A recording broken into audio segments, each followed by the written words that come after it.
sido muito discutido e que gerou muita polêmica, eu acho até que as pessoas precisaram procurar o dicionário, recorrer ao dicionário nos últimos dias bastante, que é para esclarecer a dúvida entre essas duas palavras, corte e contingenciamento, para esclarecer isso que ocorreu dentro da educação.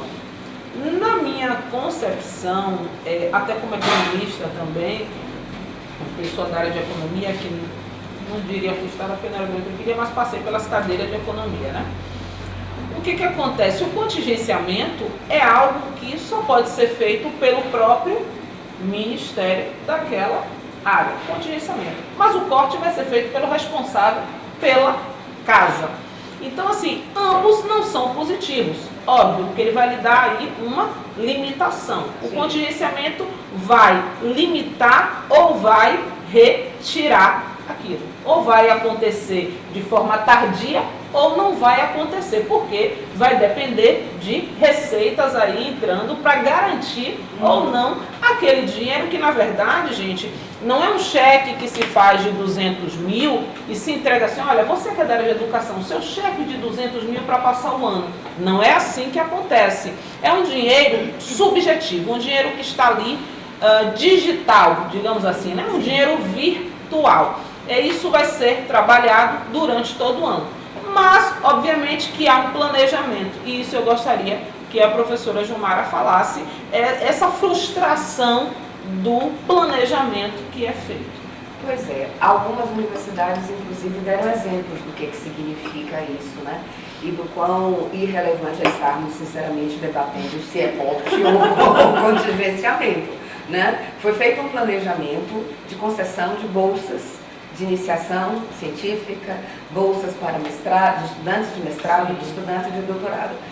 O corte e contingenciamento, por sorte os dois começam com a letra C, chega e impede que as universidades, que os programas de pós-graduação convoquem os estudantes que tinham sido selecionados para essas bolsas. Sim. E eles não foram selecionados para essas bolsas à toa. Eles foram selecionados porque eles integram um programa de pesquisa, um projeto de pesquisa.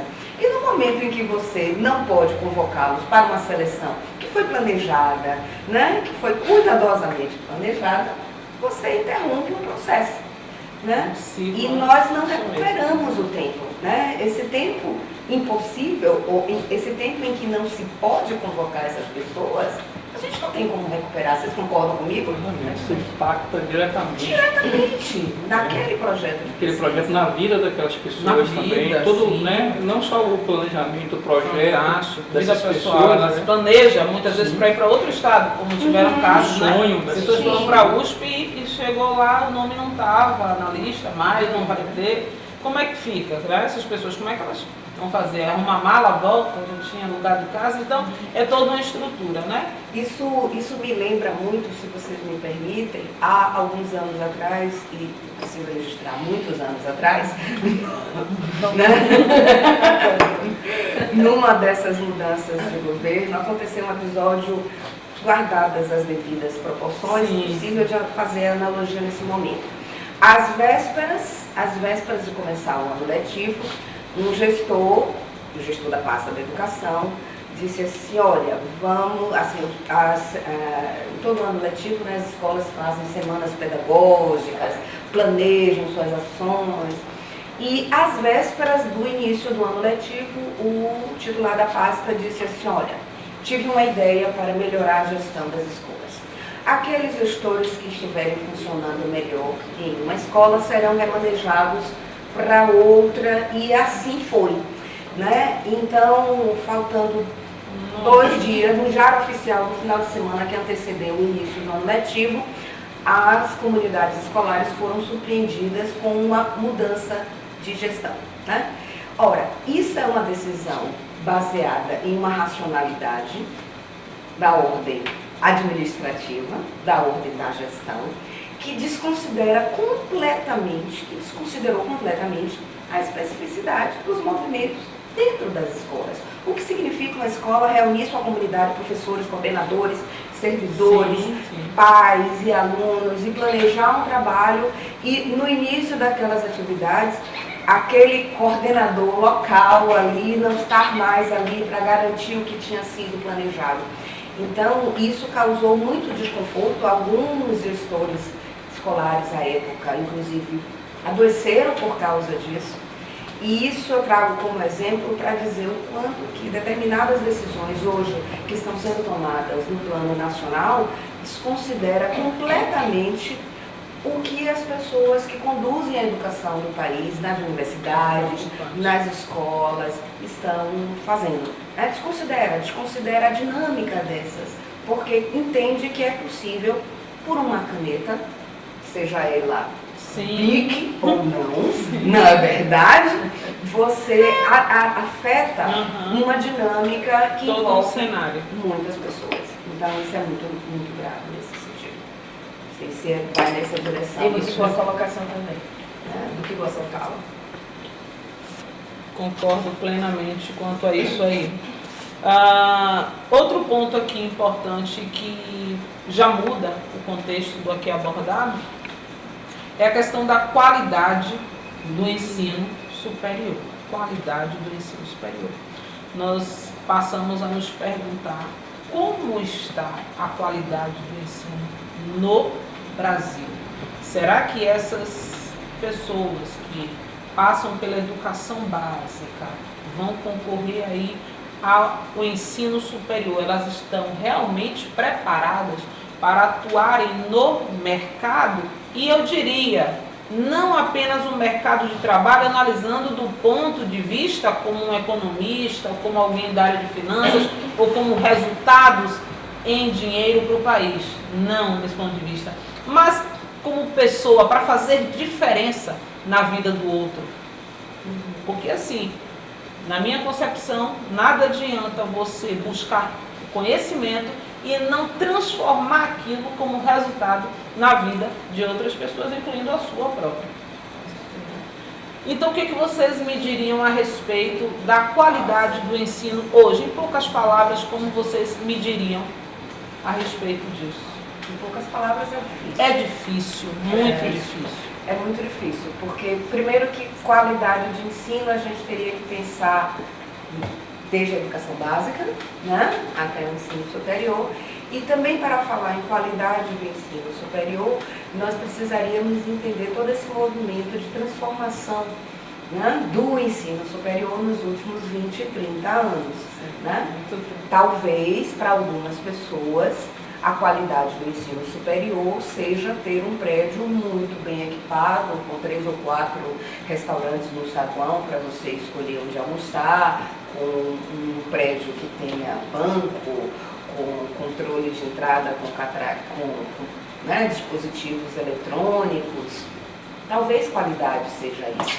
Sim, sim. Não é verdade? Então, se você entende a qualidade de ensino como estrutura física, você tem aí uma linha de investigação. Se você entende a qualidade de ensino como algo que está para além daquela experiência ali, se dirige ao retorno para a sociedade daquela formação, você possa ter uma outra linha de intelecção para pensar qualidade, né, qualidade de ensino. Em poucas palavras, é difícil.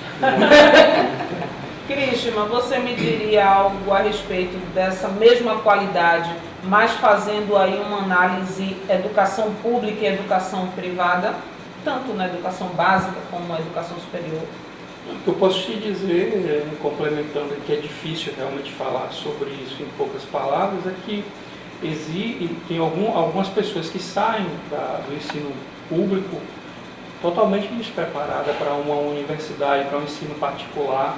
Eu, por várias vezes, já tive turmas em que os alunos não sabiam fazer uma conta segurando uma máquina de calcular. Isso é muito preocupante. Se a gente for falar também desses parâmetros em relação ao MEC, eu também tenho uma pesquisa que é recente sobre isso. Eu tenho até um resultado, mas não vou comentar sobre isso, porque eu não publicando. Estou curiosa. Mas, assim, é muito difícil realmente se falar. Mas olhando por esse ponto aí, existe também a questão da qualidade no querer da pessoa também, porque às vezes ela não tem a qualidade de ensino, porque ela também não desejou ter.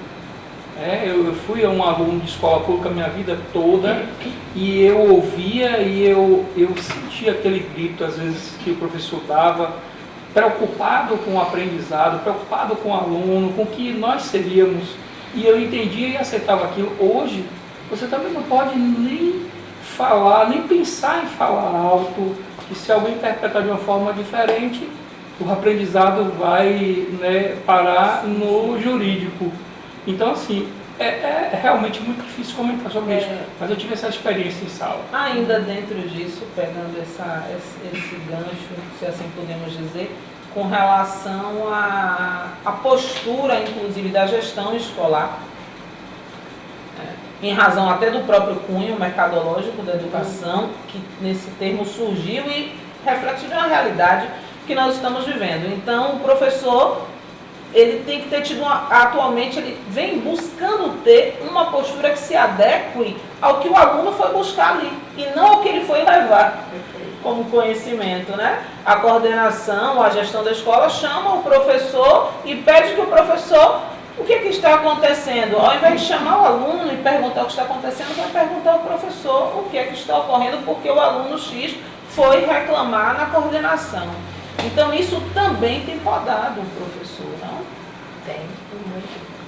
Eu, se tivesse que resumir a qualidade do ensino no Brasil hoje, eu parafrasearia a revista Época, no seu autor do artigo, que ele resumiu assim: é ruim, é desigual e é estagnado.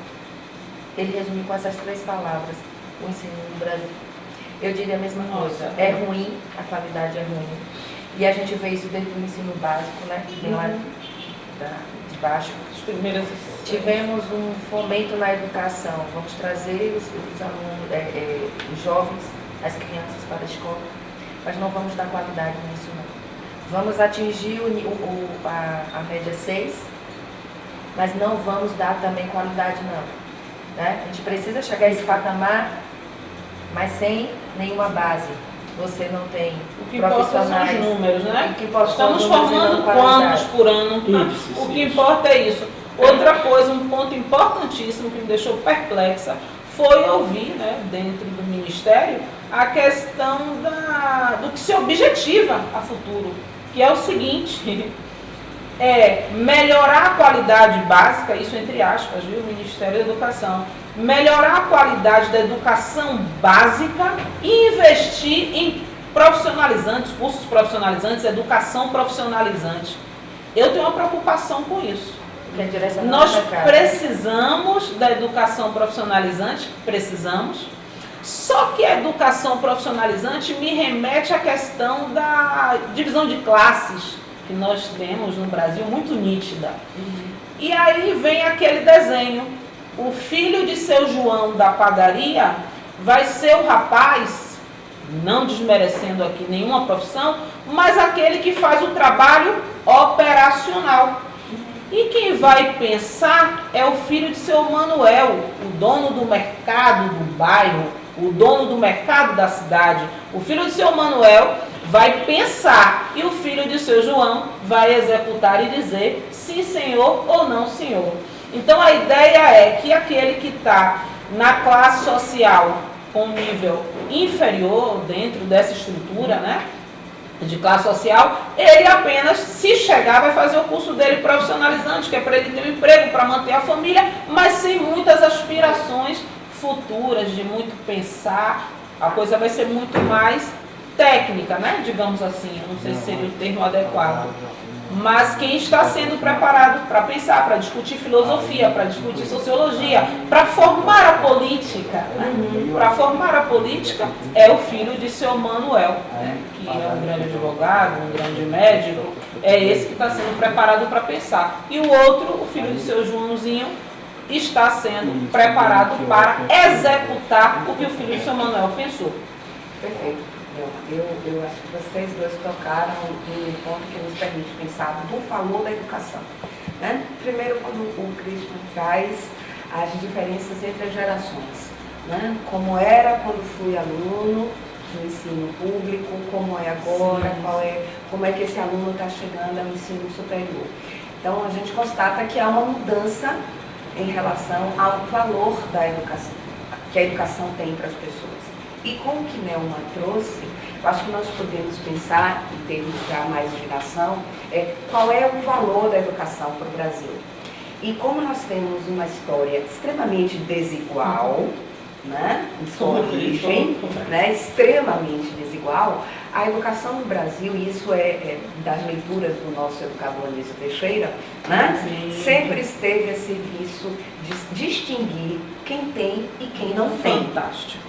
Tá? Então, enquanto nós estivermos pensando assim, nós teremos sérios problemas na gestão da educação, do sistema nacional. E aqui é um outro tema para conversarmos bastante, Sim. o que é essa ideia desse sistema nacional. Mas voltando para o valor da educação e pensar em quem tem e quem não tem, hoje, com a educação como, né, fator de distinção entre quem tem e quem não tem, hoje há uma ideia dentro do Ministério da Educação que o Ministério da Educação deveria, por exemplo, investir menos no ensino superior e concentrar-se na educação básica. Então, hoje há muitas pessoas que estão no Ministério da Educação que fomentam essa dicotomia entre educação básica e ensino superior, algo que nas últimas décadas procuramos, ao contrário, integrar. Integrar, inclusive, na forma como difundimos a pesquisa, integrar na forma como pensamos a formação dos professores. Então, se você começa a separar e a dizer, olha, o Ministério da Educação só vai investir na educação básica e no ensino profissionalizante, e com essa perspectiva de que você daria uma resposta para o mercado, porque você formaria quadros ocupacionais, digamos assim, médios para esse mercado, me parece que nos revela um valor da educação neste momento, né? A quem está a serviço da educação do país, né? Perfeito, muito bom. Para que nós venhamos aí, infelizmente, né, caminhar em direção aí ao encerramento do nosso bate-papo. É muito lamentável. Mas É verdade. Não, tem que estar super inserido. A ameaça ao pensamento crítico nós falamos sobre a questão da estrutura, mas tem um outro ponto importante a ser colocado dentro da educação superior, que uma das coisas que falamos no início, temos que respeitar o nosso posicionamento e também levar em consideração o posicionamento do outro. E o que é muito falado hoje, a título de ministério, e das pessoas que apoiam essas atitudes, está voltado para a questão da pesquisa, né? De que muito dinheiro é colocado nas áreas de mestrado, doutorado, das universidades, e aí eu trago um questionamento. É muito difícil até falar sobre esse assunto, mas acho que deva ser algo para a gente deixar aqui só a introdução para que as pessoas reflitam.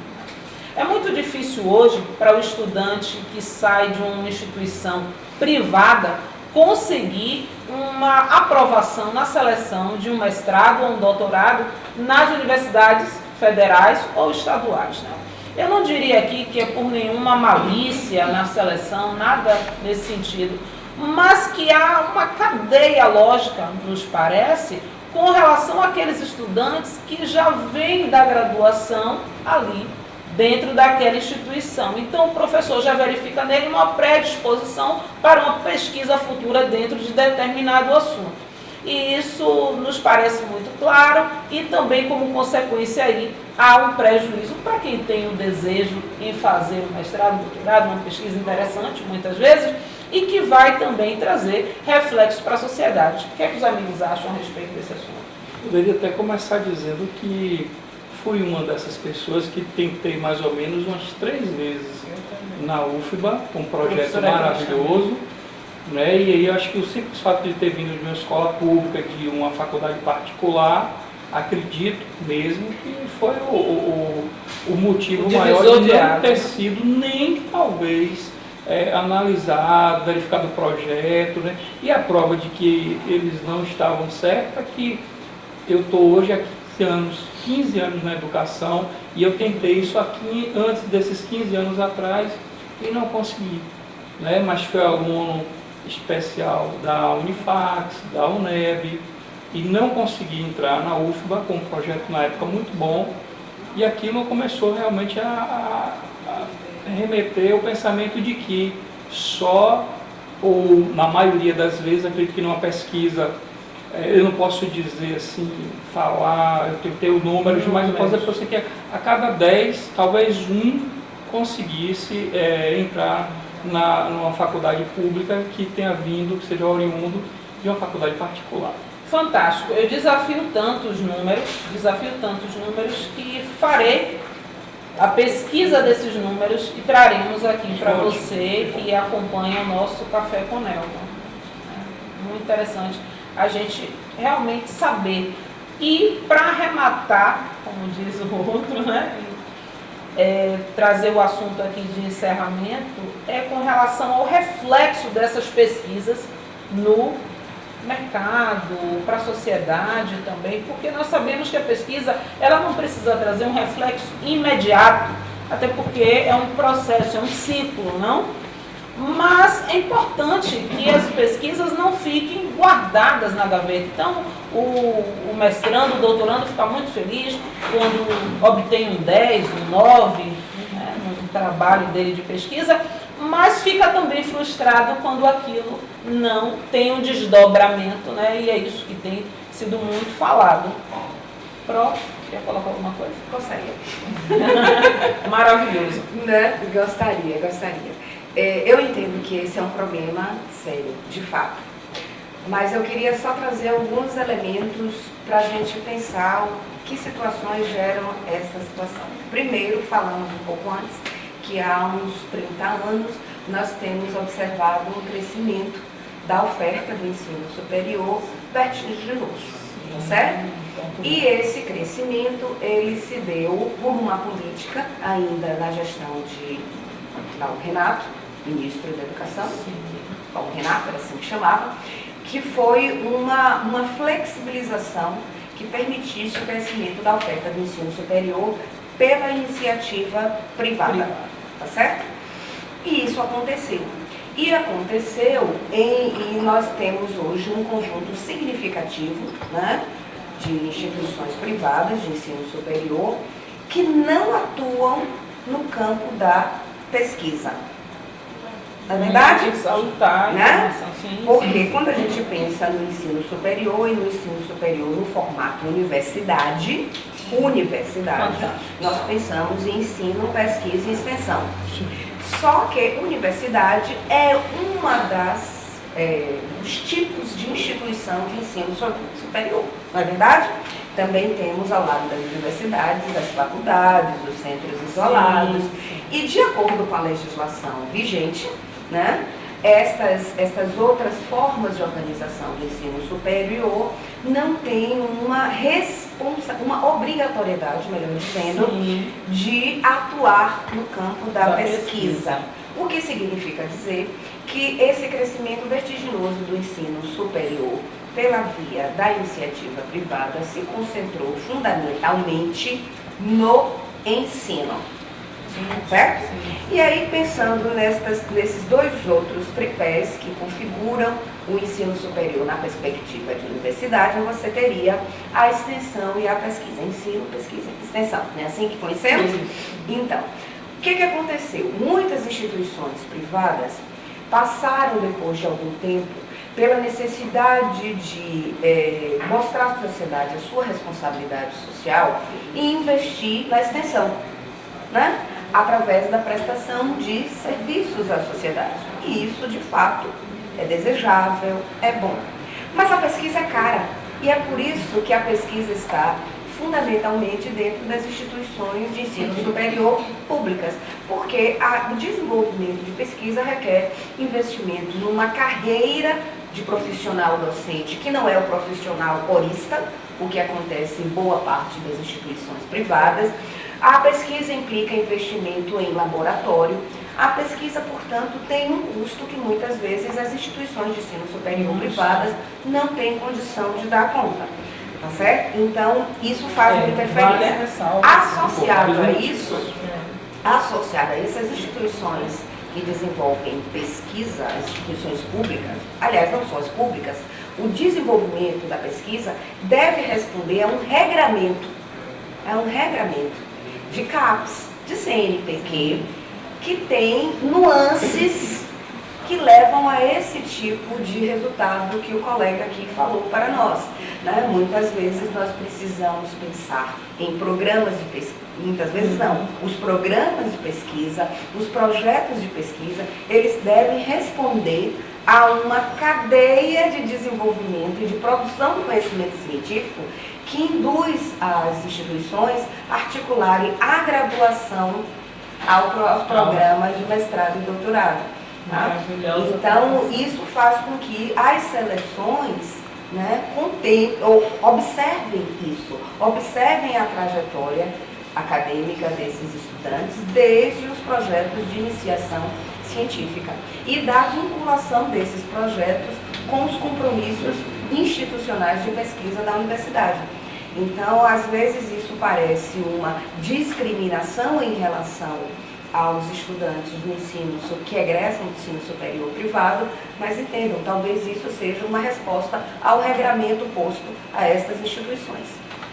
Né? Mas acho que essa é uma conversa para continuar, para incluir outras vozes. Sim, é só uma chamada. É só uma chamada para reflexão. Sem contar, acrescentando a tua, que foi perfeita, salientar que a nossa produção científica no Brasil é voltada mais para artigo acadêmico. E não necessariamente para alguma pesquisa que traga retorno para a sociedade. Então, se produz mais artigos, em torno de 60%, 66%, mais ou menos isso, que é só de produção de artigo. E ali fica parado, né? E muita gente até bebe desses artigos, porque são publicados, bebem desses artigos e dali extraem ideias que são usadas lá fora e não aqui dentro no Brasil, porque não se fomenta a pesquisa aqui no Brasil, de maneira que possa contribuir para a sociedade.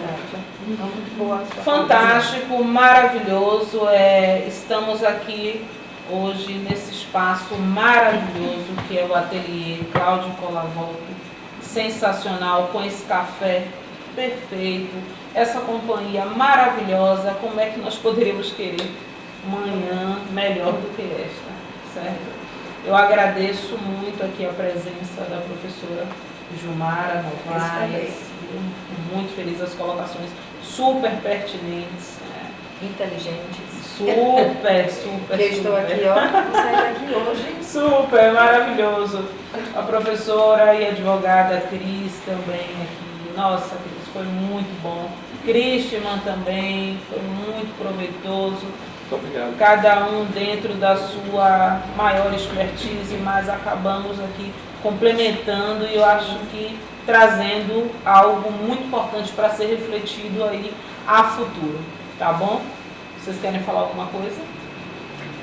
Que outros projetos como o teu, né, se desenvolvam, de Amém. maneira que a gente possa trazer reflexão para a sociedade, Isso é muito fazer importante. com que as pessoas pensem que muitas informações são guardadas, né, a gente não transfere, e a grande maioria que não detém essa informação, que o seu projeto continue e que Com fé em Deus, conto com vocês também. todos para isso. Estou aqui à sua disposição. Maravilhoso. Agradeço. E você que está em casa, não esquece de inscrever-se em nosso canal Café com Nelma no YouTube, tá? Ativa as notificações que é para não perder nada, eu sempre digo isso a vocês. E nos encontraremos em mais um Café com Nelma e vamos encerrar aqui com um brinde maravilhoso, amigos, com um café aqui, depois de tanta troca de conhecimento. Maravilha. Nos encontraremos em breve. Muito obrigada.